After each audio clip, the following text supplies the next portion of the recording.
북한이 지난 24일 동해상으로 대륙간 탄도미사일 한 발을 발사했습니다. 청와대는 국가안전보장회의를 긴급 소집했습니다. 자세한 이야기 나눠보겠습니다. 국방대 김영준 교수 화상으로 연결되어 있습니다. 네, 먼저 북한이 올해 들어 벌써 12번째 발사체를 쏘아 올렸습니다. 이번에 쏜 미사일의 재원은 어떻게 분석하고 계십니까? 네. 북한이 3월 24일 목요일 2시 34분경 순안 일대에서 동해안으로 발사된 발사체가 있죠. 합참에서는 ICBM으로 지금 판단을 하고 있습니다. 비행거리 1,080km, 고도는 약 6,200km로 저희 미사일 재원은 현재 파악되고 있고요. 한미 양국이 좀 더 자세한 정보를 지금 파악 중에 있습니다. 네. 올해 들어 석 달간 12번이나 발사를 했는데 이거는 김정은 위원장 집권 이후 최다 기록이지 않습니까? 최근에 북한이 도발 수위를 높이는 것에는 어떤 의도가 있는 겁니까? 올해 석 달간 12차례 발사를 했었죠. 지금 최근 북한이 도발 수위를 높이는 의도에는 크게 세 가지가 있다고 봅니다. 첫 번째로 국제 환경의 변화가 있겠죠. 미국이 주도하는 중국을 견제하는 지금 상황에서 어 러시아 우크라이나 전쟁이 발생을 했고요. 이런 과거의 신냉전 구도가 명확해지는 계기가 되고 있습니다. 북한이 이런 환경에서 미국 주도의 유엔 제재가 앞으로 본인이 핵미사일 실험을 했을 때 중국과 러시아가 제재에 동참하지 않는 시기라는 판단을 했고요. 이런 점에서 핵미사일 능력을 극대화시키는 적기라고 지금 판단을 하고 있습니다.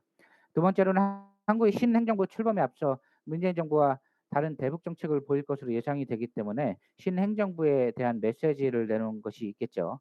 마지막으로는 4 월에 한미연합훈련이죠. 한미연합훈련의 중단을 요구한 북한으로서는 현재 이러한 압박 수위를 높이는 것으로 우리는 해석할 수 있겠습니다. 네, 그렇군요. 이에 따라 청와대는 즉각 국가안전보장회의를 주재했고 군은 북한이 국제사회에 약속한 ICBM 발사 유예를 스스로 파기했다고 보고 있습니다. 이런 상황에서 앞으로 남북 관계 어떻게 될 것 같습니까? 예, 맞습니다. ICM 발사 유예를 스스로 파기했다고 지금 볼 수 있겠죠. 앞으로 남북 관계 예상하듯이 쉽지 않을 전망입니다. 국제 환경과 신행정부 출범으로 앞으로 남북 관계는 더욱 경색되고 이런 속도로 가다 보면 SLBM이라 핵실험까지도 가능할 것으로 보고요. 남북 관계는 고도로 긴장된 관계가 계속될 전망입니다. 우리가 최악으로는 2017년의 전쟁 시나리오까지 가능할 수 있지 않을까 이렇게 전망을 해볼 수 있겠습니다. 네, 정말 심각한 상황이 아닐 수 없습니다. 그런데 미국은 최근까지도 외교적 해결에 문을 열어놓은 상태라는 입장인데, 이런 상황이라면 미국이 전략적 인내라는 외교적인 입장을 계속 유지하겠습니까? 북미 관계는 어떻게 될 것 같습니까?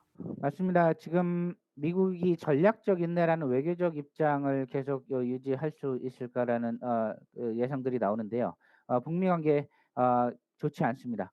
북한이 지속해서 ICBM, SLBM, 핵실험 등의 레드라인을 넘는다면 전략적 인내를 넘어서서 2017년 트럼프 행정부가 했던 전쟁 가능 시나리오까지도 우리가 대비해야 될 수도 있겠습니다.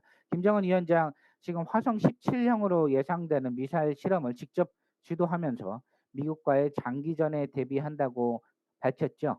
이런 부분들은 앞으로 당분간은 비핵화 협상을 위한 북미 회담보다는 핵미사일 실험을 계속 집중해서 중국, 러시아와 함께 냉전 구도에서 본인이 준비할 바를 다 하겠다 이렇게 밝히고 있습니다. 이런 면에 있어서 북미 관계는 계속해서 경색 혹은 전쟁이 가능한 긴장 수위까지 높아지겠습니다.